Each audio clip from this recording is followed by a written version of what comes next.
Good afternoon. Thank you all for joining us today, for standing with Israel, with the survivors, and with the 48 hostages are still held in Gaza. On horrific condition for more than 725 days. My heart is with the families who those were murdered in Manchester. It's great to be here with people from so many different parts of the British Jewish community and their allies. I'm really sorry. I also want to thank Navy Feldman, the Hostages and Missing Families Forum UK.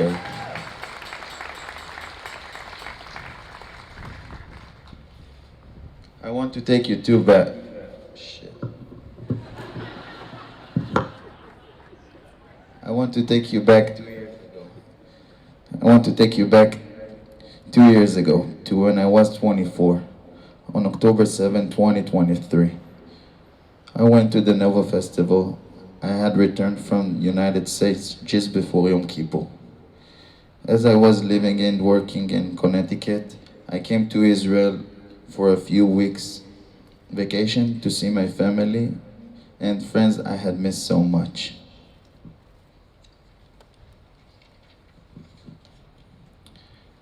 The day before the party, my friends and Ofek and Nadav convinced me to buy a ticket and join them.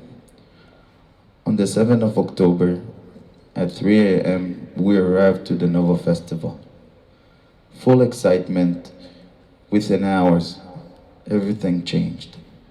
From an epic music festival to the most horrific battlefield. I want, what I went through this morning, I will never leave me. I saw cars burning, and I smelled people inside them. I saw people through fields, searching for somewhere to hide. I saw people falling to their death. Terrorists chasing them, chasing us. I saw fear everywhere. At 6:18, I was dancing, having the time of my life. At 6:29, hundreds of rockets starting to fall over our heads, coloring the sky with black trails.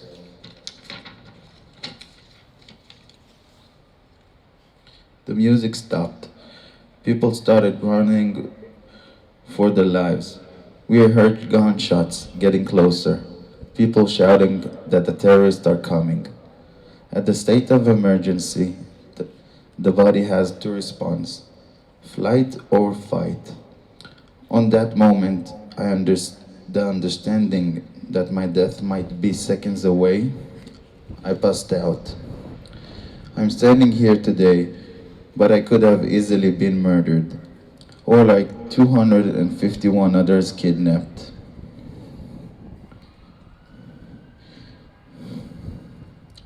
Today, 48 people are still held in Gaza. I could have been Aviatar David, starved on purpose, and truly tortured by his captors, looking like a skeleton, forces to dig his own grave.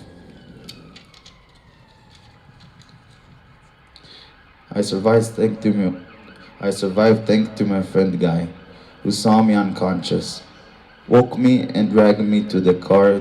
Could I escape? I survived thanks to Nadav, saw rockets screamed over my head, lay on top of me, and shielded me with his body, knowing I couldn't protect myself, as I was unconscious. Friends risked their lives to save me. And on the same day, amidst the bullets, as we were escaping, we stopped the car when we saw three people begging to be saved. We squeezed them into our small Hyundai i20. In that instant, they became family. Many of my friends didn't make it home. Among them was my friend Adar. She was so full of life, beautiful brown curls, and a smile that could light up a room. Adar has so many dreams ahead of her. My best friend Ofik and Hadar shared a young love, the kind love that carries endless possibilities. They met 6 months earlier while traveling in South America. They were so happy. On the morning of October 7th, they each arrived at the festival in a different cars.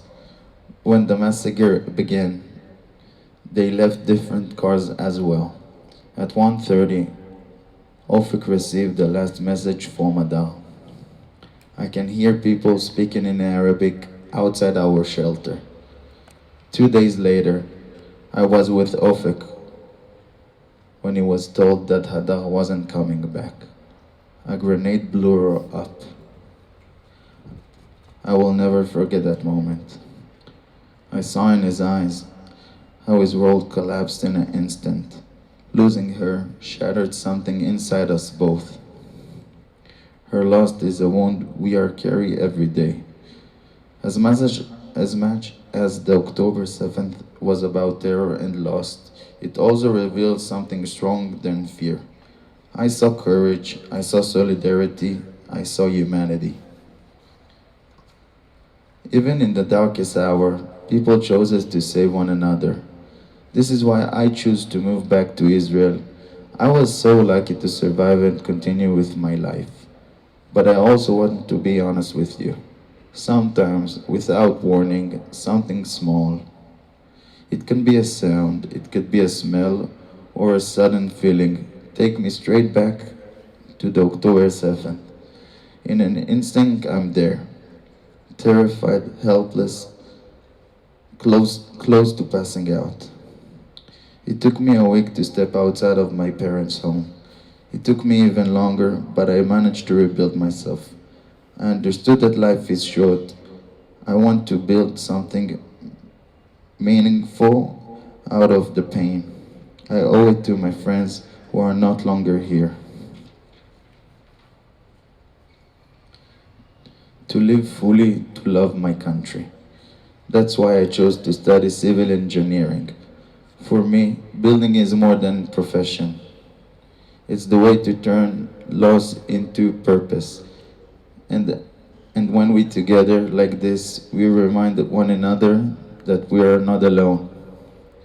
Together we are carry shared responsibility to stand against terror, to speak out against hate, and the purpose and to protect value of life and humanity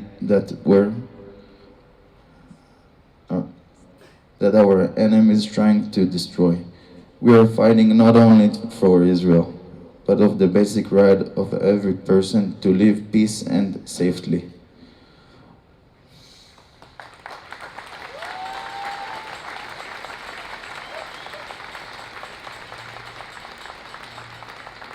Only when every hostage is home can our life and our nation truly begin heal.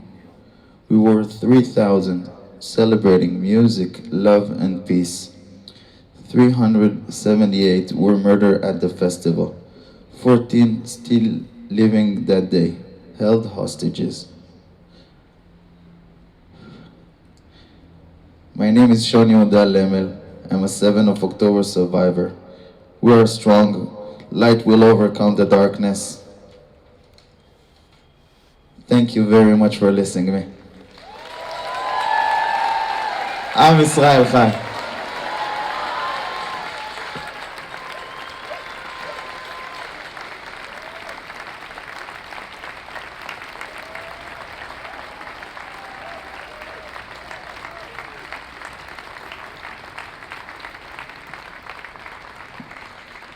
I also want to thank Nivi Feldman and the Hostages and Missing Families Forum UK for organizing my visit and giving me the opportunity to share my story here in Britain.